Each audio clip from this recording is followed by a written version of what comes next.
Defence force ने Hamas की military wing commander Mohammad दीफ की मौत की पुष्टि कर दी है।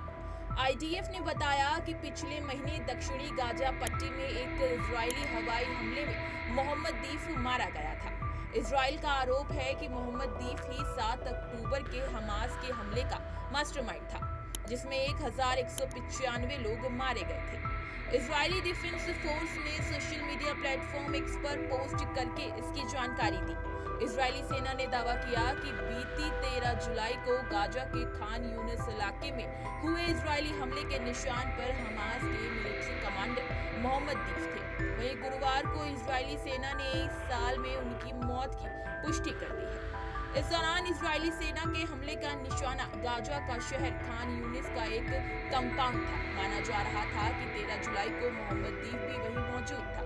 इजरायली सेना ने उस समय बताया कि हवाई हमले में एक और हमास कमांडर राफा सलामह भी मारा गया था। हालांकि उस वक्त इजरायली सेना ने मोहम्मद दीफ की मौत की पुष्टि नहीं की थी। जाने कौन है हमास की मिलिट्री विंग के चीफ मोहम्मद दीफ। बात करें हमास के मिलिट्री लीडर मोहम्मद दीफ का जन्म 1965 में गाजा पट्टी के खान यूनिस शरणार्थी शिविर में हुआ था। उनका परिवार अनिवार्य फिलिस्तीन में रामलेह के पास अल क्यूबेबा से आया था और 1948 के फिलिस्तीन युद्ध के दौरान विस्थापित हो गया था। उन्होंने 1988 में इस्लामिक यूनिवर्सिटी ऑफ गाजा से विज्ञान में ग्रेजुएशन की डिग्री हासिल की थी। वो यूनिवर्सिटी के मनोरंजन समिति के प्रमुख थे और उन्होंने स्टेज पर कई कॉमेडी नाटकों में भी हिस्सा लिया था। मोहम्मद दीफ अल कासिम ब्रिगेड के चीफ थे। साल 2002 में हमास के संस्थापकों में से एक और उसकी मिलिट्री विंग के प्रमुख सलाह शेदेह की एक इजरायली हवाई हमले में मौत के बाद दीफ अल कासिम ब्रिगेड के प्रमुख बन गए। वो काफी लंबे अरसे से इजराइल की मोस्ट वांटेड लिस्ट में शामिल थे।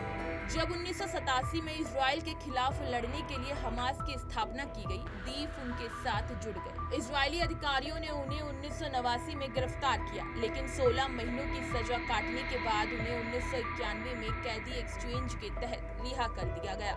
मोहम्मद दीफ ने 1990 और 2000 के दशक की शुरुआत में कई विनाशकारी आत्मघाती बम विस्फोटों की साजिश रची, जिसमें 1996 में राफा रोड बम विस्फोट की शामिल है।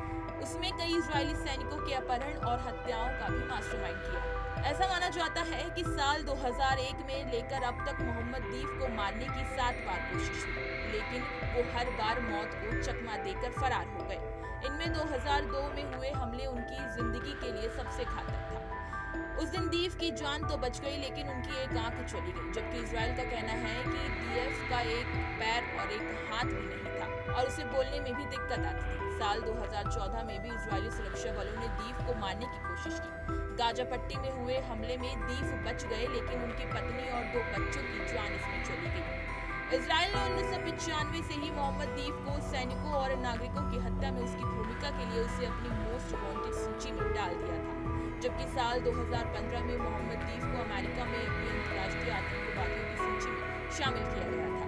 यूरोपीय संघ ने भी दिसंबर 2023 में उन्हें आतंकवादियों की ब्लैकलिस्ट में शामिल कर दिया था। इसी तरह की तमाम खबरें और अन्य अपडेट्स के लिए बने रहिए हमारे साथ और देखते रहिए punjabkesari.com।